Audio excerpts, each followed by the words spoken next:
Usus buntu itu sendiri sebenarnya adalah organ atau bagian tubuh normal kita yang berukuran kecil ya, kurang lebih sebesar jari kelingking, berada pada usus besar ascendens atau kolon ascendens. Jadi, usus buntu itu sendiri dalam kondisi normal sebenarnya memiliki manfaat. Meskipun penelitiannya masih terbatas, namun beberapa jurnal menyebutkan bahwa usus buntu dapat menghasilkan bakteri baik, juga menghasilkan cairan limfe yang berfungsi untuk proses imunitas dari pencernaan itu sendiri.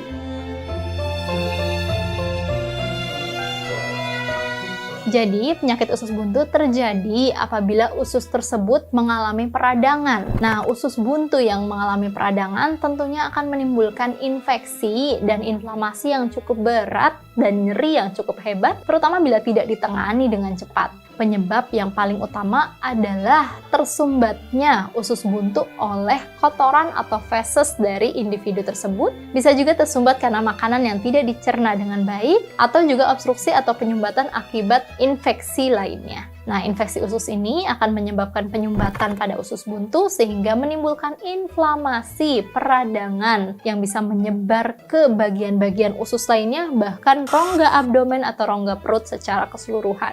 Penyebab infeksi ini sering terjadi, jadi kamu harus menjaga kesehatan saluran pencernaan kamu. Nah, usus buntu juga bisa disebabkan karena adanya tumor atau massa yang menyebabkan sumbatan pada usus buntu itu sendiri.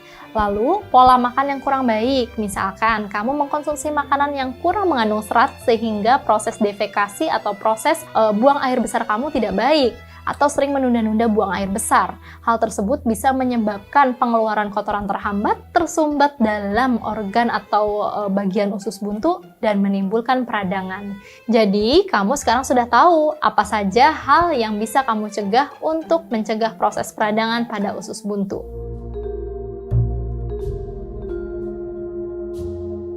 Jadi, tanda-tanda dan gejala yang terjadi pada seseorang apabila terkena usus buntu, yang pertama tentunya adalah nyeri. Nyeri hebat tersebut berada pada perut area kanan bawah dan biasanya sangat nyeri sehingga mengganggu pergerakan. Seseorang menjadi sulit bergerak, berjalan karena sakit yang hebat dan cenderung mengangkat satu kaki sebelah kanannya. Nah, nyeri tersebut juga bisa disertai dengan demam, kemudian rasa mual, muntah, tidak nyaman di perut.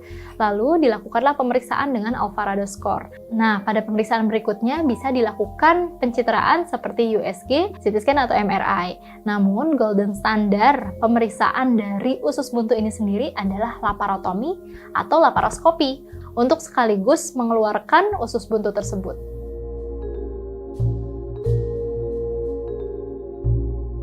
Komplikasi yang biasa timbul dari penyakit usus buntu, yang pertama mungkin bisa menimbulkan adanya abses atau kantung nanah yang berada di sekitar jaringan usus buntu. Yang kedua bisa terjadi perforasi. Perforasi adalah pecahnya usus buntu sehingga feses atau kotoran, kemudian cairan-cairan, lalu juga infeksi bisa menyebar ke dalam rongga atau ruang di dalam perut, sehingga menimbulkan infeksi yang lebih luas, yaitu peritonitis atau infeksi dari organ abdomen atau organ perut secara keseluruhan.